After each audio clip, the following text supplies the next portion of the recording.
அனைவருக்கும் வணக்கம். என் லைஃப்பில் இந்த மாதிரி ஒரு பெயின்ஃபுல்லான ஒரு சுச்சுவேஷனை நான் ஃபேஸ் பண்ணதே கிடையாது. மனசு முழுக்க வலி வலி மட்டும்தான்.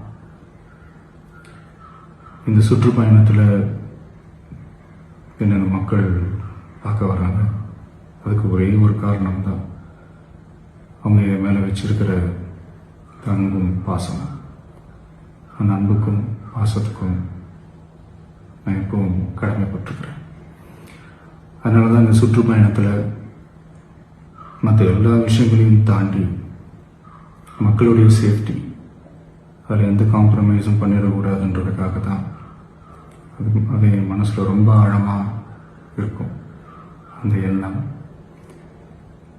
அதனால தான் இந்த அரசியல் காரணங்கள் எல்லாத்தையும் தவிர்த்துட்டு ஒதுக்கி வச்சுட்டு மக்களுடைய சேஃப்டி மட்டும் மைண்டில் வச்சுக்கிட்டு அதுக்கான இடங்களை சூஸ் பண்ணுறது, அதுக்கான இடங்களை பார்த்து பெர்மிஷன் கேட்கறது, போலீஸ் டிபார்ட்மெண்ட்டில் அதை ரிக்வெஸ்ட் பண்ணி கேட்போம். ஆனால் நடக்கக்கூடாதது நடந்துருச்சு. நான் மனுஷன் தானே. அந்த நேரத்தில் அத்தனை பேர் பாதிக்கப்பட்டு இருக்கும்போது எப்படி அந்த ஊரை விட்டுட்டு என்னால் கிளம்பி வர முடியும்? நான் திரும்ப போகணும்னு இருந்துச்சுன்னா அதை ஒரு காரணம் காட்டி அங்கே வேறு சில பதட்டமான சுச்சுவேஷன்ஸ், வேறு சில அசம்பாவிதங்கள், அந்த மாதிரி எதுவும் நடந்துடக்கூடாதுன்றதுக்காக தான் நான் அவாய்ட் பண்ணேன்.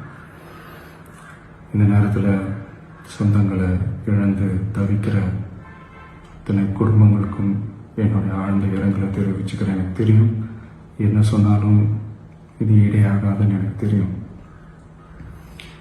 ஹாஸ்பிட்டலில் ட்ரீட் பண்ணிகிட்ருக்கிற எல்லாருமே சீக்கிரமாக க்யூர் ஆகி வரணுன்றதை இந்த நேரத்தில் நான் வேண்டிக்கிறேன். கூடிய சீக்கிரமே உங்கள் எல்லாரையும் நான் சந்திக்கிறேன்.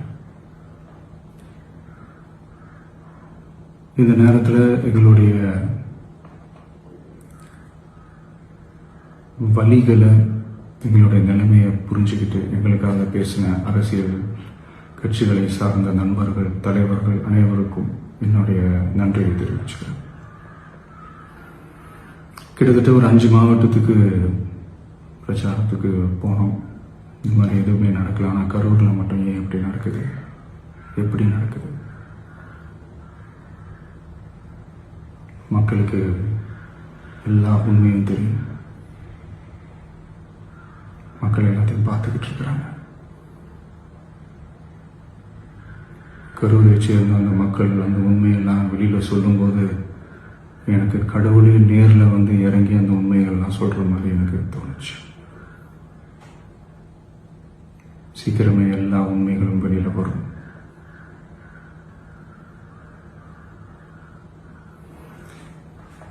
எங்களுக்கு தரப்பட்ட இடத்துல நாங்கள் போய் அந்த ஸ்பாட்டில் நின்று நாங்கள் பேசிட்டோம். அதை தாண்டி எந்த தவறும் எங்கள் சைடில் நாங்கள் எதுவுமே செய்யலை. பட் இருந்தாலும் எங்கள் கட்சியை சேர்ந்த நிர்வாகிகள், தோழர்கள் மேலே எஃப்ஐஆர், அது மட்டும் இல்லை சோஷியல் மீடியாவை சேர்ந்த நண்பர்கள், தோழர்கள், அவங்க மேலே எஃப்ஐஆர்லாம் போட்டு இப்போ பிடிச்சிக்கிட்டு இருக்கிறாங்க.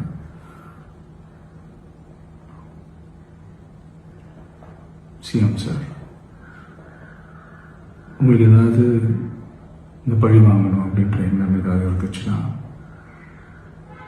என்ன வேணாலும் பண்ணுங்க.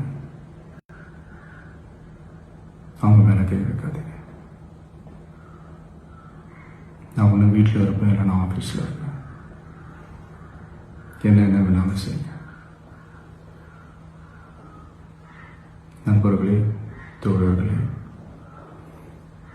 நம்மளோட அரசியல் பயணம் இன்னும் ஸ்ட்ராங்கராக, இன்னும் தைரியத்தோட